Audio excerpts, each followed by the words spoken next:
טוב, שוב בוקר טוב לכולם. וואלה, שנים אני חשמלאי, רק הבוקר הבנתי מה זה באמת מתח.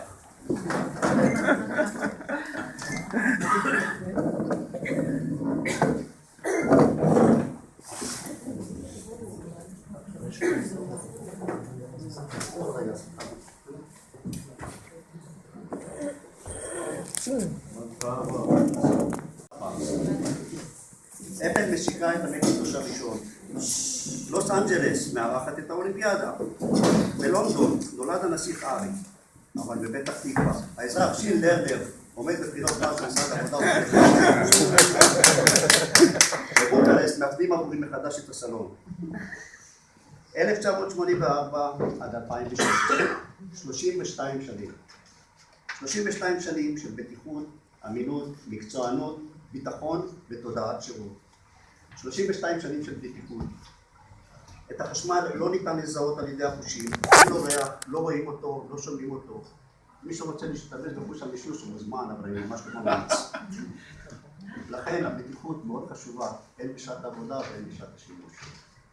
32 שנה של ביטחון, אמינות, מקצוענות ותודעת שירות.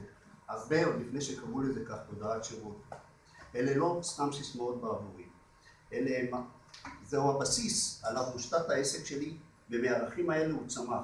בזכותם הוא קיים שנים רבות כל כך, ובזכותם יש לי לקוחות שהולכים איתי לאורך שנים ארוכות. אני רואה את המכלול, ולכן אני דואג שיהיה בידיי סט תוכניות גם של שאר אנשי המקצוע שבאתר. על מנת לוודא שלא תהיינה התנגשויות בינינו, שכך למשל הנקודה שלי לא תהיה מאחורי הארון, שהיא לא תתנגש בחיפוי הדקורטיבי של הקיר, או לא תיפול בדיוק על הנקודה של האינסטלטור. אני משתדל לא להפריע. לעתים מתבצעת העבודה במקומות פעילים, כמו דירות מגורים, משרדים, חנויות. חשוב לי לאפשר לשגרת המקום להימשך. אני משאיר אחריי תמיד מקום נקי. שואב אבק וכיסויים, חלק קבוע מארגז הכלים שלי. לא מתחילים את העבודה לפני שכיסינו, לא מסיימים לפני שניקינו. אז בואו יחד איתי נפתח את ארון החשמל ונראה ונציץ פנימה מה בעצם אני עושה. אני מתכנן, בונה ומתחזק מערכות חשמל לבתים ודירות, מפעלי תעשייה, מבני ציבור, משרדים, חנויות, תאורה לגינות נוי, תאורות רחוב, חברות הייטק, חדרי מחשב וחדרי שרתים. הלקוח לא צריך... בנוסף, אני בונה ומספק תשתיות למערכות תקשורת, מיגון ואבטחה. הלקוח לא צריך לתבוע כמו 3-4 אנשים נוספים. אין צורך לבצע את התיאום בין בוני התשתיות ובין ספק המערכות.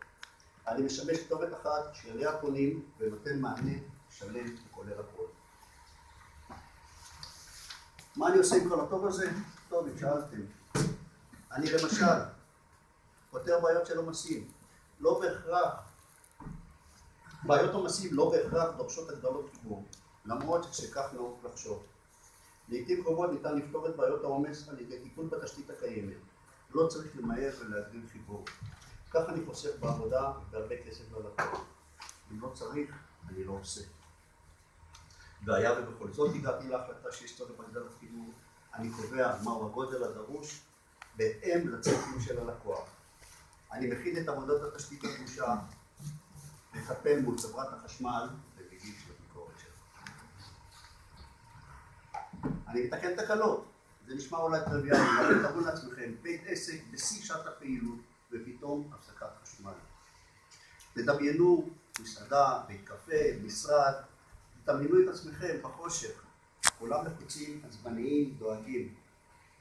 אל תוך המצב המתוח הזה אני מגיע וצריך לתת מענה מהיר.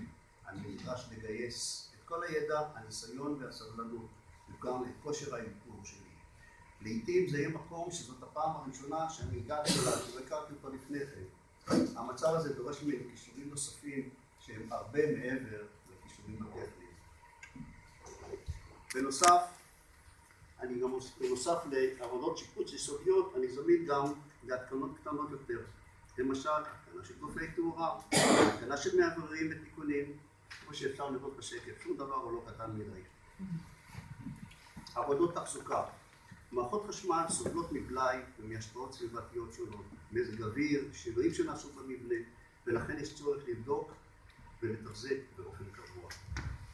זה כולל ניקוי וחיזוק ברגל, החלפת רכיבים גלויים, תקינות של הערקה ובדיקות טרמיות ברמת אינפרא מיוחדת. תסתכלו למשל על הרכיב הזה בתוך לוח חשמל, הוא נראה לגמרי תקין, הוא נראה פעיל, הצרכן בכלל לא מרגיש שיש כאן בעיה.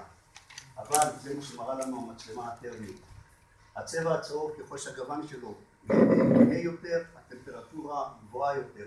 אנחנו מדברים כאן על משהו בסביבות 100 מעלות. זה, אם לא יטופל מיד, לא תהיה שריפה ודאית. במקרה של שיפוץ ובנייה, האדריכל הוא זה שקובע את הצורה ואת הצבע. אני לוקח את התוכנית האדריכלית והופך אותה לתוכנית חשמל שמתאימה לחוק החשמל ולתקן הישראלי. אני בוחר את הציוד המתאים ואת החומרים שמתאימים למקום ההתקנה. חשובה לי האסתטיקה והנדסת האנוש. אני עובד בצורה מובנית והתוצאה בצורה שיטתית ומובנית. והתוצאה היא קלים לתפעול ולתחזוקה לאורך שנים. זו לדוגמה לוח של מוסך. זה לוח של מוסך, הוא כולו רעוע, רופף, המתקן כולו סבל מתקלות חוזרות ונשנות. הוא בעצם היה במצב מאוד מסוכן, הוא לא ניתן היה. תודה.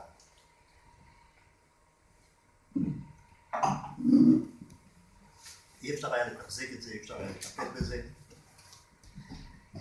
וכמו שאמרתי, הוא היה במצב מאוד מסוכן. ככה זה נראה היום, אחרי הטיפול שלי. וואו. אחרי שפניתי מחדש את כל מערכת החשמל של המוסך. הלוח מעובר, ממוספר, משולט, עם תיק תוכניות מעודכן, המערכת אמינה, יציבה ועם אפס תקלות מאז שנבנתה לפני למעלה משנתיים. עכשיו, נשאלתי פה כמה פעמים למה אסור להתקלח כשהדוד דולק. זו דוגמה להתקנה של דוד חדש. למרבה המזל הלקוח חשד שמשהו כאן לא תקין וקרא לי לבדוק. תסתכלו על החיבורים הגלויים, על החוטים החשופים, על הכבל היבש, המתקן גם לא היה מעורק. תדמיינו מה יקרה כשירד גשם ישר על החיבורים האלה. ההתחשמלות פה ודאית.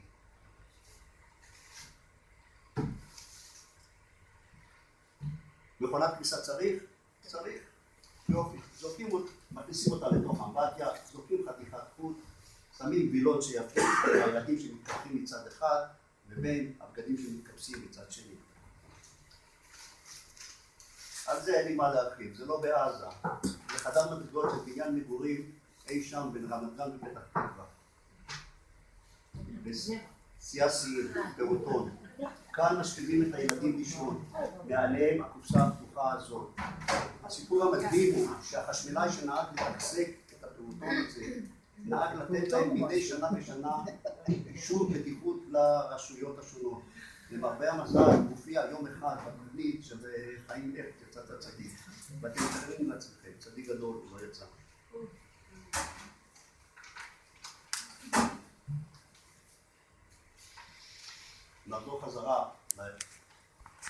נחזור חזרה לדברים הפוזיטיביים ולעתיד האופטימי. אני משתתף בכנסים בימי עיון של חברת חשמל. אני מקפיד להתעדכן ולהתחדש ולהיות בשורה הראשונה של העדכונים הטכניים. כך למשל, אני חשמלאי בפרויקט ניסיוני של בנייה ירוקה בערבה, שנבנית על פי עקרונות תקן 5281 החדש של בנייה ירוקה. ההפניות הטובות עבורי, קבלני גבס, מנהלי תפעול והחזקה, בעלי נכסים מניבים, בעלי בתי מלאכה, אדריכלי נוף, שקט, ויש לי רק עוד שקף אחד לפני הסוף, שיש לי אורחים מאוד חשובים שצריכים להגיע ולא יצליחו.